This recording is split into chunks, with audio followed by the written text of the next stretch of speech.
getting very, very little airflow here. Yeah, this is definitely pretty dirty, so I'm gonna get this cleaned out.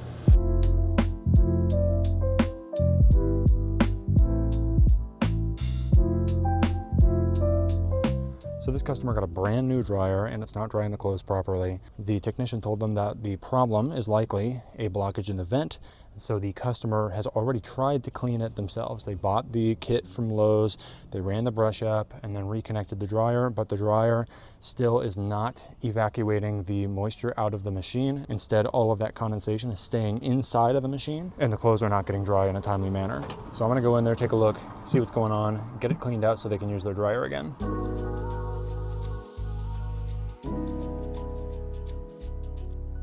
Yeah, this is definitely pretty dirty, so I'm gonna get this cleaned out.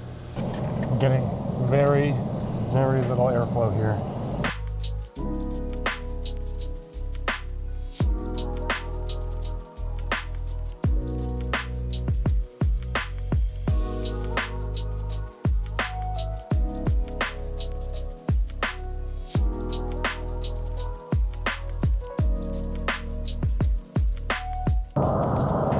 Yeah, we've got much better airflow now. I'm gonna do a final test here. I'm gonna turn my blower up all the way, and then we'll do an airflow bag test from out here on the ladder.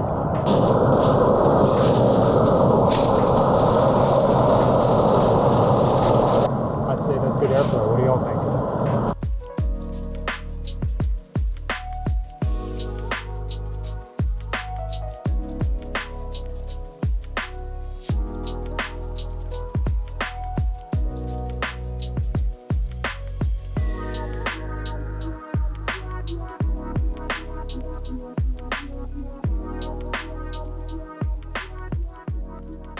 So I went to edit this video and I realized that I forgot to record an ending. So I'm gonna try to wrap it up here.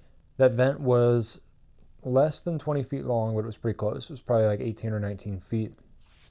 It had like a 10-foot vertical run behind the dryer from the floor up into the ceiling. And then it had a 90-degree elbow that took it out between the first and second floor to the exterior wall. Most of the debris was sitting in the horizontal section above the ceiling. Now, there's probably a couple reasons for this. They told me that someone had tried to clean the vent for them. I was not really certain if it had been someone that they had called out or if they had tried to do it themselves, but it looked like they obviously did not service it from outside, but only tried to service it from in the laundry room. And so perhaps they cleared the vertical section, or mostly, but the horizontal section had not been touched because I saw the kit that they had used. The homeowner said that whoever cleaned the vent had left the kit behind, which is interesting. It was one of those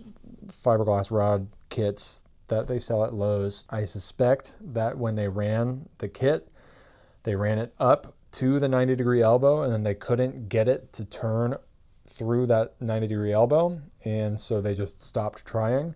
And then the homeowner had installed an indoor dryer vent kit, and so the dryer was actually venting inside the house. It was an electric dryer, so that was safe enough, but it's still not ideal because that heat and moisture and that some of that lint still ends up getting inside the house. The other reason that the horizontal section had all that lint is just because of physics. That air comes out of the back of the dryer and then pushes all that wet lint up in that vertical section. And as it goes around that bend and then turns horizontally, it starts falling out of the airstream. And so then the air is going over the lint instead of pushing the lint. The lint is just falling out on its way to the vent cap. So with vents like that, I always recommend getting them cleaned at least once a year. Some folks like to get it done twice a year because they notice that their dryer starts to slow down after about 7 to 10 months.